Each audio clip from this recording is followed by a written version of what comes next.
নমস্কার, সবাই কেমন আছেন?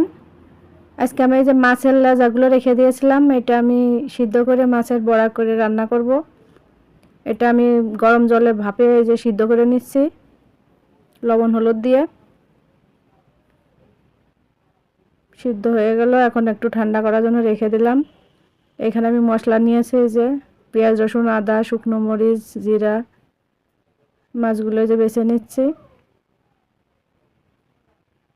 আমি কিছু আলু সিদ্ধ করে নিয়েছিলাম, আলুগুলো এই যে করে নিলাম।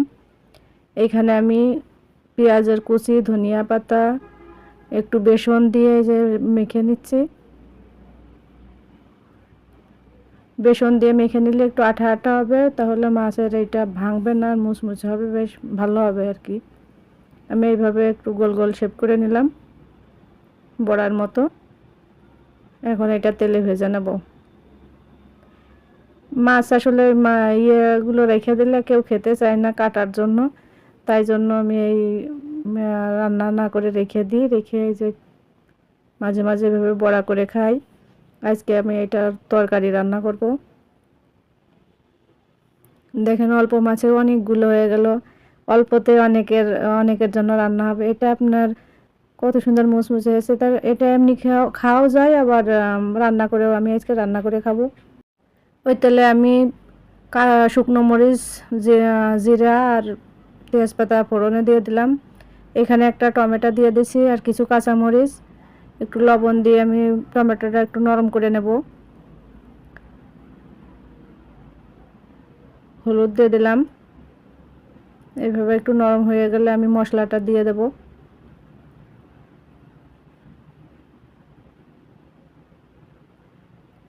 মশলাটা এইভাবে একটু কষতে হবে, একটু ভাজা ভাজা করে নিতে হবে। উপরে তেল উঠে গেলে এই যে হয়ে গেল, বোঝা যাবে। তেল উপরে তেল হলেই বুঝতে হবে যে হয়ে গেছে। এখন জল দিয়ে দিলাম। এখন বড়াগুলো দেব। এখানে অল্প জল দিয়েছি, কারণ এটা বেশি জাল করা যাবে না, তাহলে ভেঙে যাবে। অল্প জালেই হয়ে যাবে, এখন ভাজা তো এটা বেশি জাল করা লাগে না। দেখেন কত সুন্দর রং হয়েছে, আর খেতেও অনেক মজার হবে। আমি এখানে হালকা একটু চিনি দিয়ে দিলাম। লাবানোর আগে গরম মশলা গুঁড়া দিয়ে দিলাম। হয়ে গেল। বেশি নাড়া দেওয়া যাবে না, তাহলে ভেঙে যাবে। এইভাবে আপনারা রান্না করে খেয়ে দেখবেন, অনেক ভালো লাগে। আর বাচ্চারা অনেক সময় খেতে পারে না, কাটা বেছে এইভাবে রান্না করলে বাচ্চারাও খেতে পারবে, সবাই খেতে পারবে, ভালো খেতেও ভালো লাগে। দেখেন কত সুন্দর হয়েছে। এখন আমি খেয়ে দেখব কেমন হলো, খেয়ে আপনাদের জানাচ্ছি। আর আমার ভিডিও যদি আপনাদের ভালো লাগে অবশ্যই লাইক কমেন্ট শেয়ার করে দেবেন, আর এভাবে রান্না করে খেয়ে জানাবেন কেমন হয়।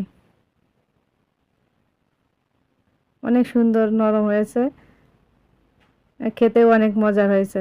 ধন্যবাদ।